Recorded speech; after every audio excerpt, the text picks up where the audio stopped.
Hey, thanks guys. I just got to spend a week with the brand new Lincoln Continental, and I'll tell you the 5 things that Lincoln got right. One thing American car companies do absolutely right, and nobody can beat them at, is the family full-size sedan. And that's exactly what this Lincoln Continental is. It's 17 feet from one end to the other, and that's pretty big. I love big American sedans. It's like this has a jacuzzi in here. I'm not sure I'd want to fill the car with water, but Americans make the best full-size sedans, especially when you're talking about mid-market, so what we would call premium rather than luxury. Now, the Germans kind of have the edge on the luxury market, but I don't think you could beat an American full-size sedan. We've been making them since the 1940s and before, but the 1940s is when the big American sedan really came into its own. Do you know why Americans made cars so big? Is it because we were slowly growing in size, or? No, it's because we could. Oh, okay. After the Second World War, cars got increasingly bigger because Americans wanted to show off their prowess in engineering. This car is actually 201 inches long. Have you ever had something that's 201 inches long?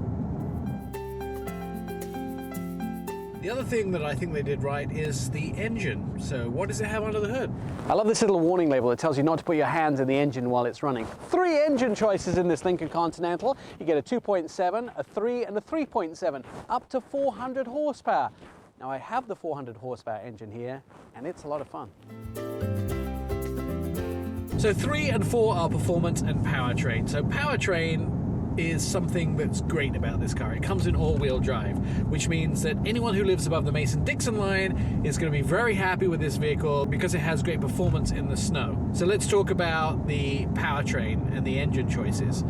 I love the fact it has 400 horsepower, but those things are also going to be on our list of what's wrong with this vehicle. But finally, before we get to what's wrong with this vehicle, let's talk about luxury.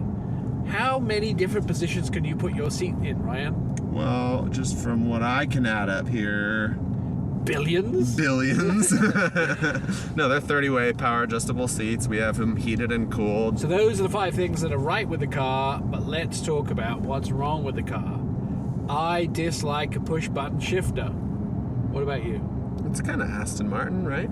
Well, Aston Martin's different because it's down the bottom and it's F1 inspired, so it's actually you use the paddle shifters and it's drive and not drive.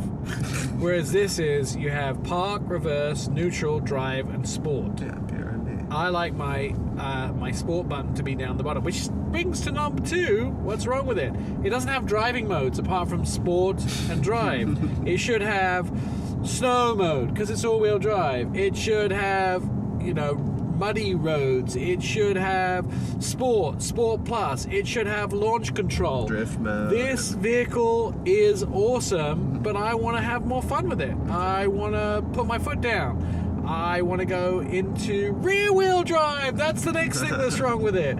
I think a car of this stature with this great name and this great history should have rear-wheel drive. But this is preaching to the choir. Like, everybody that's reviewed this car absolutely agrees that it should have rear-wheel drive. Now, there's nothing super wrong with front-wheel drive. We understand why Ford used it because it was easier for them to develop a front-wheel drive platform and manufacture it. However, it would be so much cooler as a full-size sedan in North America with rear-wheel drive, right? Just what we're used to. So what else does it need, Ryan? It needs an electric motor. It does. On all the wheels. Yeah, it needs, it would be much cooler if we could combine it with a hybrid engine that has electric motors on the wheels, because then you get more performance out of this car. It can actually handle performance. The one we're driving is the 3-liter turbo with 400 horsepower. This vehicle can have 500 horsepower if you stuck a couple of electric motors on the rear, plus you get exceptional fuel economy. So I think they missed that. And finally, what do they miss? I think they missed the opportunity to market this car. There was a few mistakes made in the vehicle, and that was they didn't release the 3-liter first. They released the smaller engines first, the less horsepower engines first, and that kind of made the launch of this vehicle like, buh, buh, buh, This could have been one of the greatest successes in Lincoln history. Thanks for watching our review of the brand new Lincoln Continental. If you want to see more videos, go to ourautoexpert.com or testmiles.com. Click that little button below there, and if you click that button, Ryan will call Lincoln and ask them to bring the price down. I'm doing it right now. All right, he's doing it. No, wait, they haven't clicked the button yet. Oh, wait. Click the button! Click the button!